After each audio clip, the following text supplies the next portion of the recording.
In this episode, we visit the Buffalo Farm, a farm rented and farmed by Steve Mitchell and home to his 120 water buffalo. Here, Steve produces fantastic quality milk, which he then turns into Scotland's only buffalo mozzarella. This is a tasty episode of the Hoof GP. And I won't let it rush when I see you dance, and the moment comes when I fall and time goes slow. I fall into you. So this is the Buffalo Farm. We're in Fife. It's owned by Stevie Mitchell and it's a beautiful place. It really is. It's a fantastic place. It sits up on the hills above Kirkcaldy. Kirkcaldy's over there somewhere to the north. We've got the North Sea out there, so that way is Denmark, and it really is beautiful around here. Guys, this is the Buffalo Farm and this is the Hoof GP. If you haven't subscribed already, make sure you do right now by clicking the little button below with the bell icon. The bell lets you know when there's a new video. So this is Stevie Mitchell. Stevie's farmed these buffalo for the last 17 years and he truly does love them. He provides meat all across the UK and now he provides mozzarella, buffalo mozzarella. And we're going to tour the little factory that they've got set up and have a taste of this amazing, fantastically fresh product from the heart of Scotland. So I'm going to set these to work, these legs that don't do enough work as it is, and go and get these beautiful, beautiful buffalo in to do the milking. We're gonna have a look at the milking parlour, we're gonna look at their gorgeous little calves, some huge bulls, and we're gonna see where this final product is actually made. We're gonna have a look at how cheese, or rather buffalo mozzarella cheese in this case, is actually made and where it ends up. Plus, we'll be speaking to Stevie Mitchell. Really is nice here. I'm Steve Mitchell from the Buffalo Farm in the central Scotland, just outside the town of Kirkcaldy. We farm water buffalo. So we're Scotland's, well, there's one other farm up north, but we've been farming buffalo now for 17 years. So as well as being an expert mozzarella maker, Juan is also a motorcyclist and a milker and a farm worker and a Venezuelan.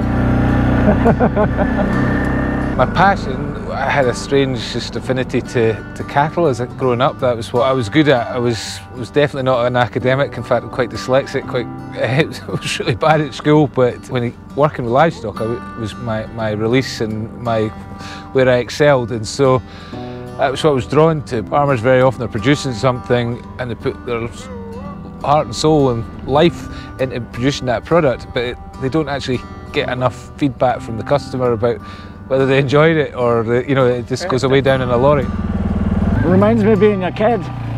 I grew up on farms in southwest Scotland. We didn't bring the cows in for milking every day, and if we did, you'd be getting a kick and not a bucket of milk, because we had beef cattle and sheep. We definitely never had water buffalo. They really are gorgeous cattle. They really are. These cows were imported from Holland and Germany and all over the place really. Wales, Ireland. So they're a real mixed bunch. I'm not really sure how the linguistics work between the herd, but you can definitely tell there is a hierarchy. There's a friendly one.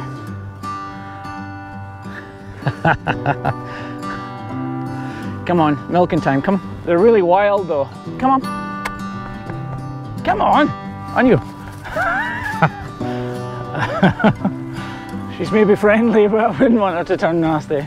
We're farming originally the buffalo purely for beef, but very quickly in the journey of, I took on the buffalo with the intention of farming them for the beef and selling at the farmer's market. And if only I'd collected a pound from every customer that came and said to me, "Hey sonny, you not got some mozzarella? I would love to try it. Why you not got mozzarella?" That was where the whole concept came from customers asking for it. And to be honest, I didn't know what all the fuss was about until I went and decided to kind of look into it a bit further. And we made that first batch of mozzarella. And knowing what I know now, I do not know how that, honestly, the gods looked after me, because I do not know how we pulled it off so smoothly. But literally, I went out into the field, rounded up the cows with the biggest udders, power washed out the old crush, took the calves off at 8 o'clock at night, put the cows into the crush 10 o'clock in the morning and milked them. And they gave milk. and quite a decent amount of milk, and it was all fantastic. Turned my aunt and uncle's farmhouse kitchen into a wee, and literally, I know you've been in looking at Juan making the mozzarella, so instead of the massive big vat, we just had a pot on the stove, and yeah, we made the mozzarella, did it, but it was genuine and totally sincere. When Gordon tried that mozzarella, he was like, holy smoke, this is amazing, you need to turn this into a business. There's one of the bulls at the back. It's not actually bigger than the females at all, really. To be fair, he looks young though. The reason that we can make such good mozzarella here is the green stuff that you see out in front of you, because that's the only ingredient. It's there, you know, well, there's nothing. We don't. It's the milk and patience and skill that makes that product. Water buffalo in their natural habitat. Everything you taste and everything you get from it is down to how the animals are kept and what they're eating. And we produce some of the best grass in the world in this country, so we should be able to make the best mozzarella in the world.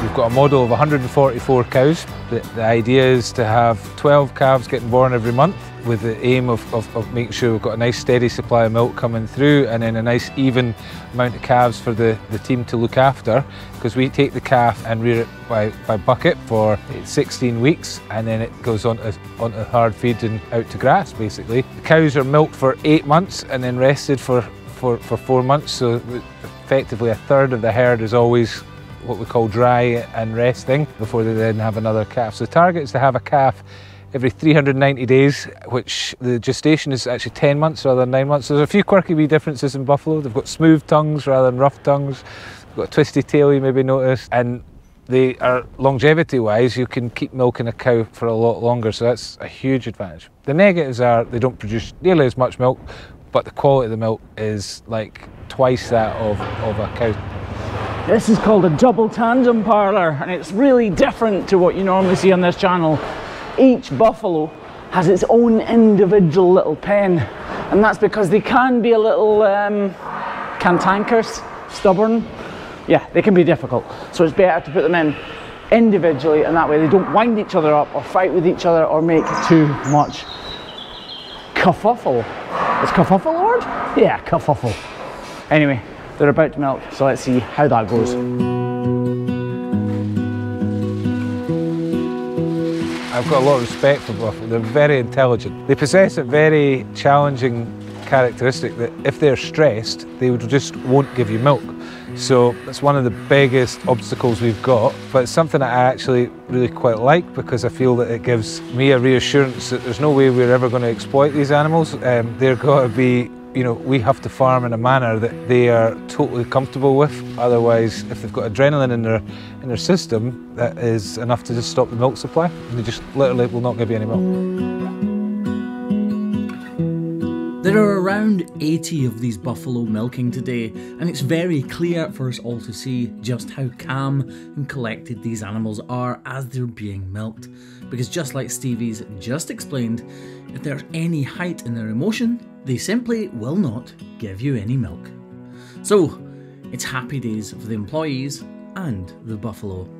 Once these buffalo are completely milked, the milk then goes over to the processing factory, which is also on farm, and it's processed directly on farm, same day, into buffalo mozzarella. Nice feet, nice feet, nice feet, nice feet. Farms like these would put hoof trimmers like me out of business, wouldn't they? Which is a good thing, kinda. The buffalo milk makes for a much creamier, softer textured. The actual physical, like, volume of milk, if you used cow's milk to make mozzarella, from a litre of milk you would get about 100 grams of mozzarella. With buffalo milk, all going well, a litre of milk should make you 250 grams, so 25% yield against a 10% yield.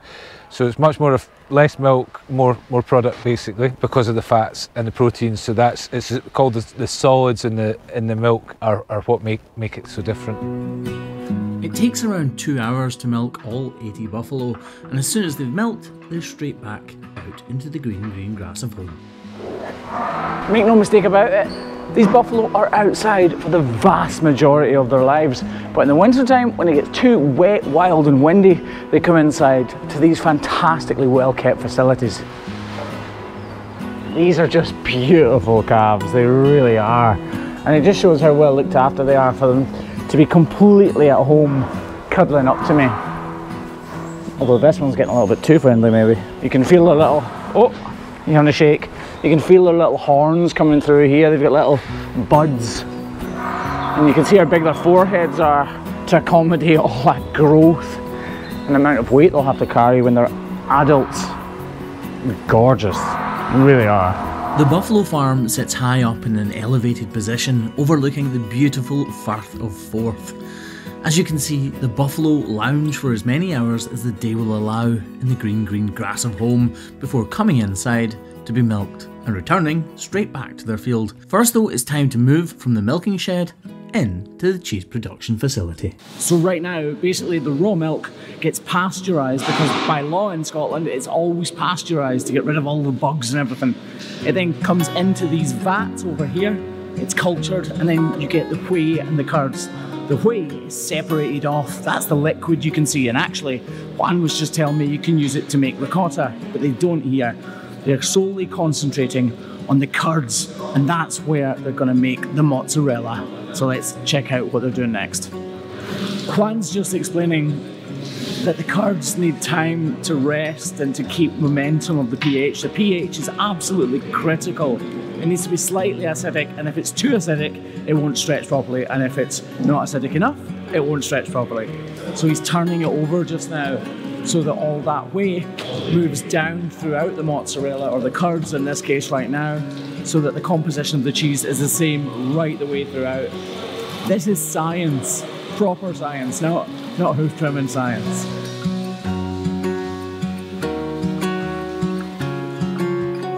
So you can see it's actually starting to bond together purely by itself, and that's just because of the weight of itself on top of itself, if that makes any sense, bonding it together. If he left it exactly as it was there, as the curds, and didn't turn it over, well, the top wouldn't have bonded because obviously the weight isn't on that part of the curds, is it? So that's why it's so necessary to turn it over. Juan's also pouring hot water over the top of it, and that keeps it warm and keeps the pH again at the right level. Once he's happy with it, he's going to start the cooking process. So here Juan's testing the curds to see if the stretchiness is right, which seems like a strange job, but if mozzarella wasn't stretchy, it wouldn't be mozzarella, would it? He's shown me here that because it's breaking as he pulls it apart, that it's not ready. It needs a little bit longer resting time so that it can bond together properly, and then the cooking process will start. Once this whole process is complete, and we are just about to show you it, you can find it in little bags like this in Aldi right across Scotland. How cool is that? Fresh buffalo mozzarella that tastes amazing. Sounds like an advert, but it's really not. I think this was kind of the first one, and this is what the one, like really shiny. Yeah, that's some stretchy mozzarella. Now that the curds are at the correct consistency, it's time to start the cooking process.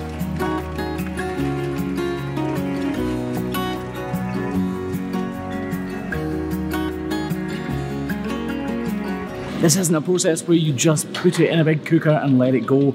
It's an art, and it's one that Juan is clearly very good at. And once all of this patient exercise is complete, here are the finished mozzarella balls. They drop into cold water so that they can cool down, they're transferred into brine for seasoning, and then they're ready to eat. It's hard yet, does it? Well, it's soft now because it's just coming out there. As soon as you take it, The outside tastes amazing because it's just been in the brine. But as it's in it for longer, the flavour will get better all the way through. That's good. Really good, genuinely. And it'll just get better and better as the brine soaks into the mozzarella. Look at that. How cool was that? Very cool is the answer. What Steve has achieved here in Fife is nothing short of fantastic. I'm a real foodie at heart, and I really appreciate fantastic ingredients turned into an awesome product. So this is right up my street. But I had one more question for Stevie. I wondered what his ultimate goal was. My dream is to buy a farm, just to have, that's what I would like to achieve out of it all at some stage, but at the moment I'm just really privileged to be doing what I do because I love it, and we've got some amazing people, so met Juan obviously and today, and there's several others that are just cornerstones of what we're doing, and really give me the, you know, just when you're maybe needing that little, people like Juan come along and it gives you that burst of enthusiasm that you need to keep you driving forward. And that brings us to the end of this fantastical visit to the Buffalo Farm in Fife.